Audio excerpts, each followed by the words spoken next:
Hi, I'm Amanda Perno with ehow.com, and today I'm going to show you how to put a ruffle on the bottom of a dress. So first thing I'd like to tell you are there are two major different types of ruffles. There are ruffles where one side is stitched and one side is loose. And there's another type where two sides are loose, so it's stitched right down the center.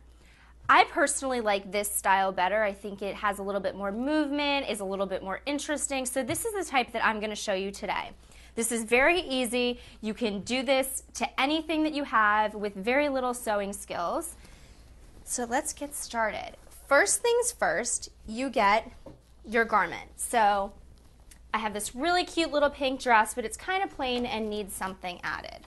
So the first thing you're going to have to do is figure out where you want it and the width. So you'll just measure it out all the way around, both front and back, because you want to make sure that your ruffle goes all the way around unless your design decision is to just do part.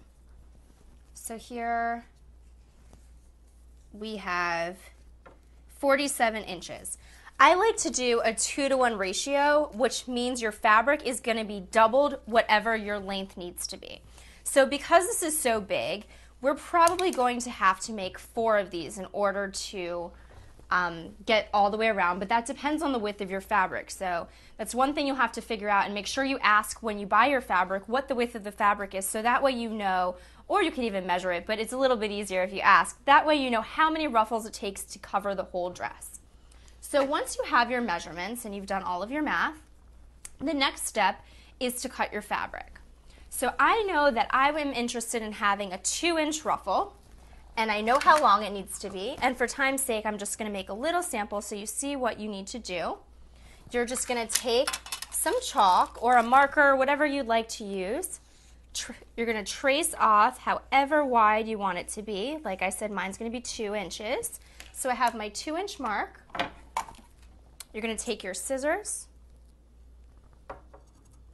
cut your fabric, and you can do this ruffle with any kind of fabric you'd like. If you want something flowy like a chiffon, that's beautiful, or mesh like on the dress I showed you before. You could do any kind of fabric the same exact way.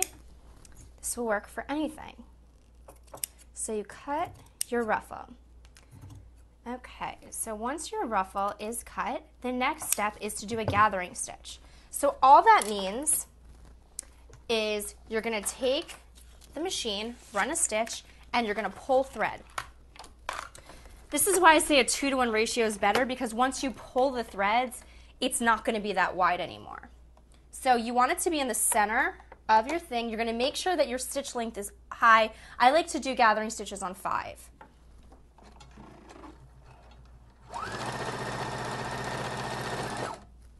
Just going to sew a simple stitch, do not back stitch. Make sure you pay attention to which is the back side of your thread. And you're going to take your one side and you're just going to pull it. If you have a really long one, you're going to want to leave some breaks, so that way if you break a thread, you don't have to start all over again. So this is what you have with your gathering stitch. Nice and easy. I told you it takes 5 seconds to do. And then what you're going to do is take your dress and you're going to sew it on to your dress. So of course, whenever you're doing something like this, you need to pin. So you will just stick a few pins. Always do them lengthwise like this, never across this way, because then it can break your needle of your machine. So just going to stick a few quick pins in here like so. And then once again, take it to your machine.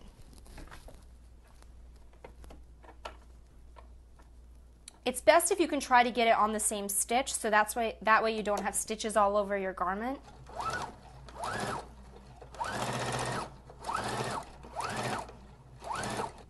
You sew on your ruffle. With this, you're going to want to do a back stitch. Take it off. And there you have it. And so if you were doing a full ruffle, if you measured it all out, did the proper measurements, it would more or less look like this. You took your plain, cute little dress, made it something that none of your friends have, one of a kind, and you did it yourself. My name's Amanda Perna. Thanks for watching.